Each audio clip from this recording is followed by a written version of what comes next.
नमस्ते। क्या आप जानते हैं कि बीजेपी एक ऐसी पार्टी है जिसने अपने मात्र 16 साल के कार्यकाल में 14 से भी ज्यादा बड़े स्तर के घोटाले किए हैं। जहां एक तरफ बीजेपी को राष्ट्रवाद का प्रतीक कहा जाता है, वहीं दूसरी तरफ घोटाले की फैक्ट्री भी। क्या आपने कभी सोचा है कि जब एक पार्टी भ्रष्टाचार मुक्त होने का दावा करती है, पर्दे के पीछे क्या चलता है? जब संसद में वो पार्टी ट्रांसपेरेंट की योजना चलाती है, तब सुप्रीम कोर्ट उसे असंवैधानिक क्यों करार देती है? हमारा दावा है कि ये सिर्फ हवाई आरोप नहीं और ये वो कड़वी सच्चाई है जो सरकारी फाइलों और न्यायिक फैसले में दफन है। वैसे मैं बताता चलूं कि मैं बीजेपी का कोई हेटर नहीं और ना ही सपोर्टर, तो आप इस वीडियो को न्यूट्रल पर्सपेक्टिव से देखिए और अगले वीडियो में हम कांग्रेस की बात करेंगे। तो चैनल को सब्सक्राइब कीजिए ताकि आपको अगले वीडियो का नोटिफिकेशन मिल जाए। तो चलिए आज बीजेपी की बात करते हैं। इस वीडियो में हम जिन घोटालों की बात करेंगे उसको आप स्क्रीन पर देख सकते हैं। तो चलिए इसकी शुरुआत हम राफेल डील से करते हैं। एक ऐसा रक्षा सौदा जिसने राष्ट्रीय सुरक्षा की गोपनीयता और कॉरपोरेट बायस को ही लेकर देश में तूफान खड़ा कर दिया। विवाद 2017 में शुरू हुआ। कांग्रेस पार्टी ने आरोप लगाया कि 36 राफेल की खरीद में न केवल खरीद प्रक्रिया का उल्लंघन किया गया है, बल्कि इसकी कीमत यूपीए सरकार द्वारा बातचीत की गई दर से लगभग दुगनी थी। लेकिन बात यही खत्म नहीं होता है, क्योंकि सबसे बड़ा गंभीर आरोप तो ऑफसेट पार्टनरशिप को लेकर था। भारत की रक्षा ऑफसेट नीति के तहत विदेशी रक्षा संस्थानों को कुल मूल्य का कम से कम 30% भारत में खर्च करना होता है। यानी कि अगर कोई डील 100 करोड़ का है तो 30 करोड़ रुपया उन्हें उसका भारत में ही खर्च करना होता है। बाकी का 70 करोड़ वो अपनी मर्जी से खर्च कर सकते हैं, जो कि ऐसा नहीं हुआ और ये नियम है और ये अनिवार्य होता है। कांग्रेस का आरोप था कि वर्षों पुरानी डिफेंस पार्टनर HAL यानी कि हिंदुस्तान एरोनॉटिक्स लिमिटेड को हटाकर रिलायंस को ऑफसेट पार्टनर बनाया गया और आरोप ये भी था कि RDL का गठन सौदे की घोषणा के महज 12 दिन पहले हुआ था। तो इस रक्षा सौदा के तहत जो महज 12 दिन पहले रिलायंस को इस रक्षा सौदा में जगह दे दी गई थी HAL को हटाकर, तो क्या वो कॉर्पोरेट बायस नहीं था? बीजेपी पर जब ये सवाल पड़ा तो बीजेपी ने आरोपों का खंडन किया और मामला सुप्रीम कोर्ट पहुंच गया। मगर सुप्रीम कोर्ट ने भी इस मामले में क्लीन चिट देते हुए याचिकाओं को खारिज कर दिया। लेकिन नैतिक सवाल जस का तस बना रहा कि रक्षा खरीद प्रक्रिया में ट्रांसपेरेंसी क्यों नहीं बरती गई? क्या गोपनीयता का इस्तेमाल जवाबदेही से बचने के लिए किया गया? इस सवाल का जवाब शायद हमें कभी नहीं मिलेगा। खैर, वीडियो में आगे बढ़ते हैं और इसी क्रम में हम बीजेपी का 2014 से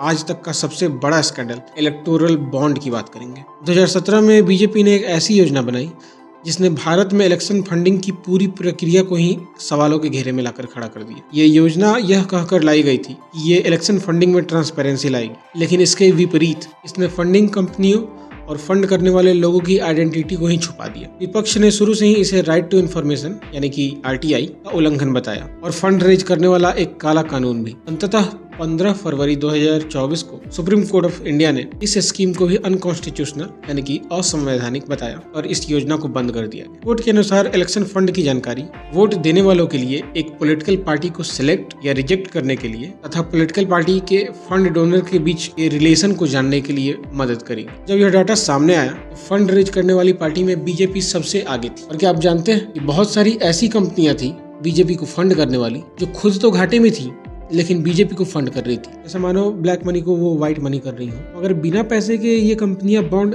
खरीद कैसे रही थी? कहीं इन कंपनियों के जरिए बीजेपी सच में मनी लॉन्ड्रिंग तो नहीं कर रही थी? इस सवाल को पूछने की हिम्मत बीजेपी से सुप्रीम कोर्ट ऑफ इंडिया की भी नहीं। खैर, इस मामले को अनकॉन्स्टिट्यूशनल बता के उसने इसको बंद कर दिया। इतनी बड़ी बात सिर्फ एक सवाल बनकर रह गया। खैर, इसी क्रम में बीजेपी की एक और बड़े घोटाले की बात करते हैं जो 2020 के दौरान कोविड-19 के वक्त हुआ था। नाम था PM केयर फंड। कोविड महामारी के दौरान प्रधानमंत्री के नाम पर एक योजना शुरू किया गया। इसे सार्वजनिक रूप से विज्ञापित भी किया गया, लेकिन जब इसके ट्रांसपेरेंसी पर सवाल उठा चौंकाने वाले तथ्य सामने आए। PM केयर फंड योजना को प्रधानमंत्री कार्यालय से ही RTI से छूट मिली हुई, यानी प्रधानमंत्री कार्यालय से ही स्पष्ट रूप से घोषणा की गई थी PM केयर फंड RTI अधिनियम 2005 के तहत सार्वजनिक अधिकार नहीं है, यानी देश की जनता इस फंड में जमा किए गए और खर्च किए गए पैसे के बारे में जानकारी नहीं ले सकती है। यानी कि बीजेपी अपने मन से इसमें सरकारी धन डाल सकती थी और उसको कहीं भी अपने मन से बांट सकती थी, मगर इसके बारे में हम और आप जैसे साधारण लोग पूछ नहीं सकते थे बीजेपी से। सिर्फ हम पूछ ही नहीं सकते थे, इसके अलावा इसे CAG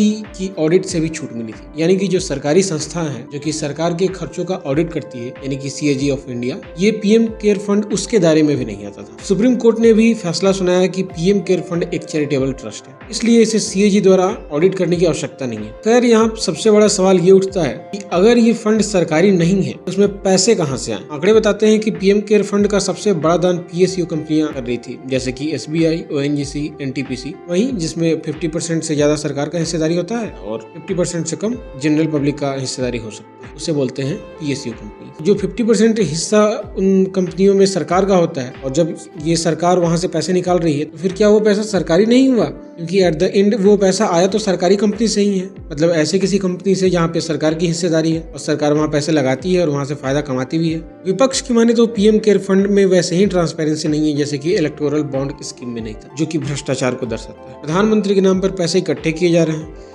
सरकारी कंपनियां दान दे रही है, लेकिन जनता की जवाबदेही से इसे बाहर रखा जा रहा है। फिर इसके बाद हम आगे बढ़ते हैं और चौथे बड़े घोटाले की बात करते हैं, जिसका नाम है द्वारका एक्सप्रेसवे घोटाला। सरकार का एक सबसे बड़ा काम होता है जवाबदेही सुनिश्चित करना और इस काम में सबसे बड़ी भूमिका निभाता है सीएजी। सीएजी वो संस्थान है जो सरकार के खर्चों को ऑडिट करता है। बताता चलूं मैं कि ये वही सीएजी है जिसने 2010 में यूपीए गवर्नमेंट के कोल स्कैम को एक्सपोज किया था, लेकिन 2014 के बाद सीएजी के चौंकाने वाले डेटा सामने आए। 2010 से 2024 तक सीएजी ने कुल 406 रिपोर्ट जारी की है, जिसमें से मनमोहन सिंह की 4 साल के सरकार में कुल 406 सीएजी रिपोर्ट में से 338 रिपोर्ट आए। और क्या आप बता सकते हैं कि बीजेपी की 2014 से लेकर 2024 तक के 10 साल के कार्यकाल में सीएजी की कितनी रिपोर्ट आई होंगी?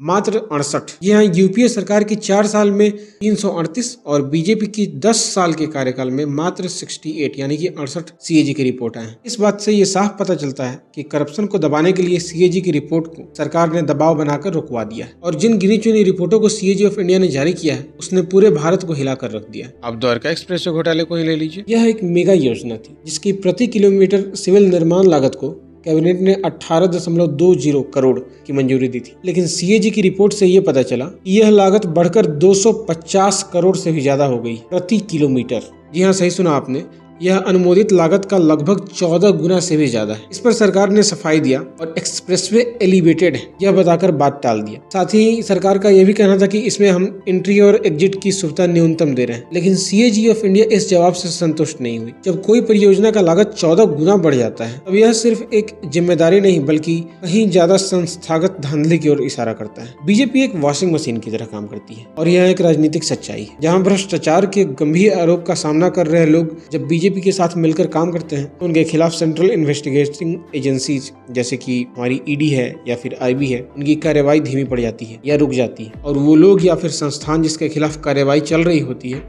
अचानक से साफ सुथरी छवि के साथ उभरते हैं। दोस्तों, ये डेटा, कोर्ट जजमेंट और सीएजी की ऑडिट रिपोर्ट सिर्फ आंकड़े नहीं है बल्कि लोकतंत्र की अखंडता पर लगे वो निशान है जिसकी कीमत हम सब चुका रहे हैं। इसी के साथ हम आज की वीडियो को अंत करेंगे, पर उससे पहले मेरा बीजेपी से एक सवाल है। संस्थागत निरीक्षण को नियंत्रित किया जा रहा है, रक्षा सौदे पर सवाल उठ रहे हैं और जनता की चंदे को आरटीआई और सीएजी से छूट दिया जा रहा है, तो इन सब की जिम्मेदारी कौन लेगा? क्या भ्रष्टाचार मुक्त भारत का दावा सिर्फ एक चुनावी नारा था? जवाब मांगना हमारा लोकतांत्रिक अधिकार है। मुझे आज भी ठीक ठीक याद है जब 2014 में नरेंद्र मोदी पहली बार प्रधानमंत्री बने थे तो उन्होंने दावा किया था कि वो अपने सैलरी से मात्र 1 रुपया लेंगे तनख्वाह के रूप में और भारत के बाहर जितने भी ब्लैक मनी जमा है उन सबको वापस ले आएंगे। उन सब का क्या हुआ? जनता आज जवाब चाहती है, भारत के लोग आज जवाब चाहते हैं। जवाब मांगना हमारा लोकतांत्रिक अधिकार है और डेटा कभी झूठ नहीं बोलते। जब तक हम सवाल पूछते रहेंगे तब तक लोकतंत्र जिंदा रहेगा। और इसी के साथ मैं आपसे भी ये पूछना चाहूंगा कि इस वीडियो में उठाए गए मुद्दे पर आपकी क्या राय है? कमेंट बॉक्स में अपनी राय जरूर दें। जय हिंद, मिलते हैं अगले वीडियो में। तब तक के लिए have a great day ahead.